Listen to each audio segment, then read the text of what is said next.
I believe our intelligence leaders, General Clapper and Admiral Rogers, who testified before the Armed Services Committee, are credible people and well-respected.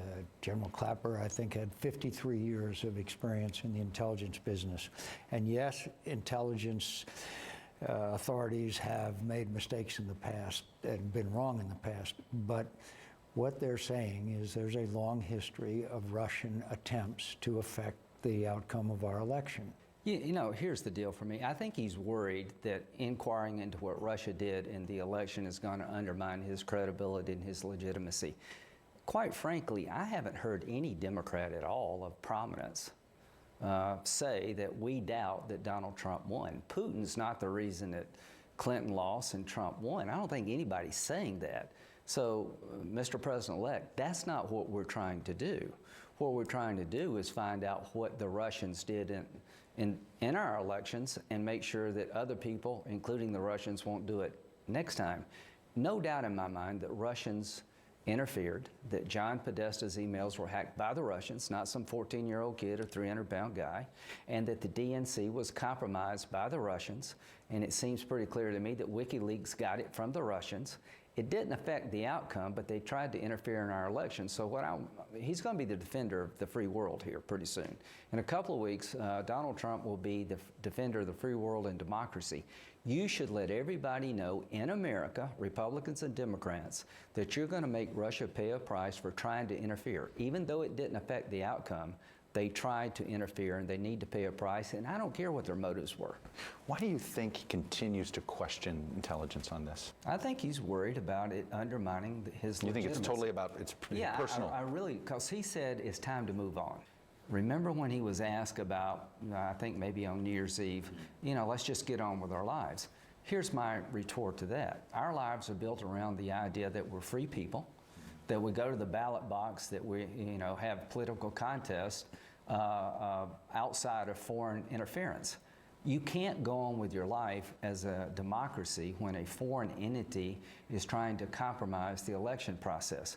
So, Mr. President-elect, it is very important that you show leadership here. Let me say this. If after having been briefed by our intelligence leaders, Donald Trump is still unsure as to what the Russians did, that would be incredibly unnerving to me because the evidence is overwhelming. All I'm asking him is to acknowledge that Russia interfered and push back. And it could be Iran next time. It could be China. It was Democrats today. It could be Republicans in the next election. I want to get the Washington Post has a part of this intelligence assessment that says that one of the reasons they know this is that they intercepted some communications with Russian officials that were essentially celebrating the Trump victory. What does that tell you? I think you can only draw the conclusion, if they were celebrating, that they obviously wanted the outcome to be what it was. And then the question is what did they do to try to achieve that outcome? And it's pretty obvious that they were heavily engaged, and we need to come to grips with it and get to the bottom of it, and overall come up with a strategy in this new form of warfare that can basically dismantle harm our economy, harm our elections, harm national security.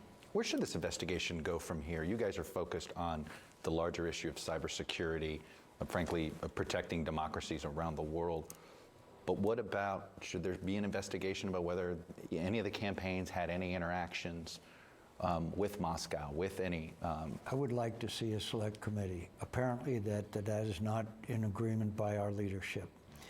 So we will move forward with the Armed Services Committee, and I'm sure Foreign Relations and Intelligence Committee will as well. But it is possible, if enough information comes out, that decision could be reversed. I still think it's the best way to attack the issue. Are there still active investigations going on to try to figure out if there was coordination between campaigns? You asked me, what Moscow? should we do? We should get to the bottom of all things Russia when it came to the 2016 election. Period. Wherever it leads. Yeah, wherever it leads, in whatever form. Is that currently happening now in other investigative agencies? FBI, a joint task force, anything like that? Is that currently happening? I and just believe- we don't know about it? I believe that it's happening, but you need to talk to them because I don't want to speak for them. Here's what I think we should do as a nation. We should all, Republicans, Democrats, condemn Russia for what they did. To my Republican friends who are gleeful, you're making a huge mistake. When WikiLeaks released information during the Bush years about the Iraq war that was embarrassing to the administration, that put our troops at risk, most Democrats condemned it, some celebrated it. Most Republicans are condemning what Russia did, and to those who are gleeful about it, you're a political hack. You're not a Republican, you're not a patriot.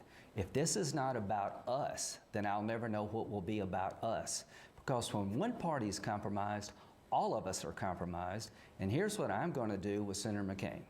We're going to introduce sanctions that are bipartisan, that go beyond the sanctions we have today against Russia, that will hit them in the financial sector and the energy sector where they're the weakest, and we're going to give President Trump an opportunity to make Russia pay a price for interfering in our elections so it will deter others in the future. I hope he will take advantage of it.